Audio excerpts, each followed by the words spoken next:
Olá, bem-vindo ao blog do Alma, o blog de resenhas literárias. Você ainda não me viu?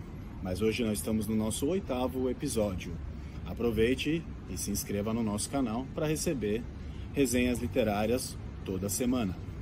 Se gostar do vídeo, não esqueça de dar aquela curtida aqui embaixo. Hoje vamos sair da Alemanha e voltar para o Brasil. Vamos falar desta obra aqui, super importante, A Hora da Estrela, de Clarice Lispector. De novo aqui, ó, deixa eu colocar direitinho para cá. Usei o Kindle e eu li essa obra no Kindle, mas eu sei que no papel é uma obra de 90 páginas, 100 páginas no máximo, curta, mas não tão fácil de ler. Nós vamos entender por quê nos próximos momentos. Resolvi escolher esta obra por 3 motivos. Primeiro, quis novamente falar de uma autora. Já falei de Jane Austen no nosso 2º episódio e queria dar novamente um espaço para as mulheres. O segundo motivo é porque é uma obra frequentemente requisitada nos principais vestibulares do país. E eu queria explicar um pouquinho por que essa obra é tão importante para a literatura brasileira. E o último motivo, o terceiro, é porque a escritora Clarice Lispector nasceu na Ucrânia. E eu aproveito nesse episódio para deixar minhas homenagens ao povo ucraniano que tem sofrido com a invasão covarde realizada pela Rússia. Vamos falar agora um pouquinho da autora, como sempre fazemos aqui no blog do Alma. A Clarice Lispector, como eu já mencionei, nasceu na Ucrânia em dezembro de 1920. Mas com apenas 2 meses de idade, a família dela já migrou para o Brasil. Então, em verdade, a Clarice Lispector era uma brasileira, não uma ucraniana, nem chegou a aprender ucraniano, enfim, nem conheceu, não fincou raízes na Ucrânia, e sim no Brasil. A família da Clarice Lispector migrou para o Nordeste brasileiro, no primeiro momento no estado de Alagoas, e quando a Clarice tinha 4 anos aproximadamente, a família foi morar no Recife. A Clarice Lispector desenvolveu o gosto pela leitura e pela escrita já no momento da sua alfabetização, e com 11 anos, a família migra novamente, mas dentro do Brasil, para a capital, Rio de Janeiro. A Clarice Lispector vive sua adolescência lá no Rio de Janeiro, onde cursa a Faculdade de Direito entre 1939 a 1943. A Clarice Lispector publica a sua primeira obra, Perto do Coração Selvagem, no ano seguinte da sua formatura, em 1944. E já é agraciada com um importante prêmio, o Prêmio Graça Aranha, de nada mais nada menos que da Academia Brasileira de Letras.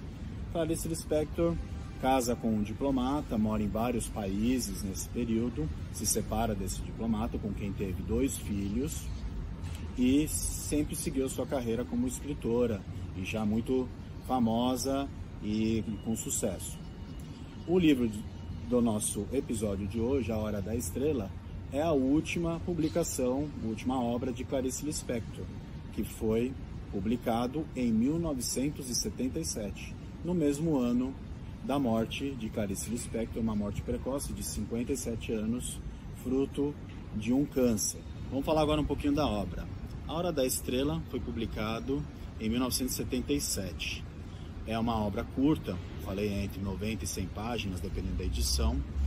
É uma obra sem capítulos, a Clarice Lispector escreve numa tacada só, mas, lendo a obra, nós percebemos 3 partes para se destacar e elas não estão alinhadas assim, elas vão, mediante digressões da própria autora, elas vão aparecendo, uma aparece aqui, depois outra, aí essa primeira pode voltar, então ela não é linear. E são as seguintes, essas 3 partes. A primeira parte é a história da narrativa, ou seja, a autora, mas utilizando um narrador da obra, que é um tal de Rodrigo S.M., descreve um pouco o processo de escrever. Então a dificuldade, as angústias do processo mesmo de escrever. É o que nós chamamos na literatura da metalinguagem, porque o Rodrigo S.M., né, sendo a projeção da Clarice Lispector, escreve, então, ou seja, num livro físico, bonitinho, sobre a arte de escrever. Então, tudo que se refere a essa arte né, utilizando a própria arte, é o que chamamos de metalinguagem. A segunda parte que nós percebemos na obra é quando o Rodrigo S.M. para um pouco de falar desse processo de escrever e vai começando a analisar um pouco do seu contexto em volta. Então ele começa a descrever a realidade brasileira, as questões sociais, as mazelas, e aí esse momento é o gancho que ele vai para realmente contar a história que ele quer contar para a gente, que é a história da Macabea. A Macabea é uma imigrante nordestina que migra para o Rio de Janeiro, a principal cidade do país, uma das principais cidades do país na época, né? Já não era mais a capital, nós estamos falando de década de 70, mas a segunda maior cidade do Brasil, super importante. A Macabea tem esse nome, isso vale mencionar, é uma ironia, né? Porque a Macabea se remete a Macabeus, um livro da Bíblia, que conta um pouco da força e da resiliência do povo israelense contra as opressões daquela época. E a Macabea é o contrário disso, ela é oprimida, ela é frágil, ela é ingênua, ela é boba, e nós percebemos isso em toda a história da vida dela.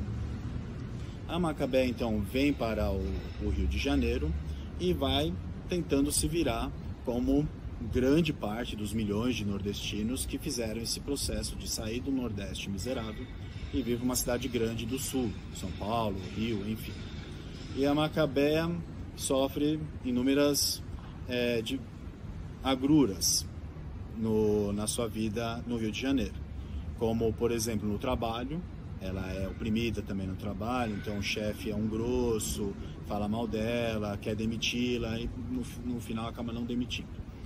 No próprio relacionamento amoroso que ela tem com o Olímpo de Jesus, que é um cara malandro, nordestino mais malandro, bandido, e a relação também não é igual. O Olímpico o tempo todo vai oprimindo a Macabea. A Macabea vai tendo então esses desenlaces, né, em sua vida pessoal, então no relacionamento pessoal, no seu trabalho, na sua amizade, entre aspas, com a Glória, que é sua colega de trabalho, que depois dá uma traída nela, que eu não vou contar porquê, né, para não estragar aqui a obra. E a gente vai até o fim da vida de Macabea. Eu não vou contar como é que é o fim para não estragar também o que acontece no final dessa obra. Eu confesso que quando aprendi pela primeira vez a obra lá nos meus 16, 17 anos na escola, não me agradou muito. Fazendo a leitura hoje, mais maduro, foi uma leitura bem interessante. É uma leitura curta e essa jogada das digressões dessas três partes é o grande lance da obra. E também não deixa de ter o seu cunho social e a sua crítica, que é por isso que é requisitado nos principais vestibulares, e tratar de um tema caro ao Brasil, a questão do imigrante nordestino e de sua vida difícil, né, que normalmente eles têm quando vêm para a cidade grande.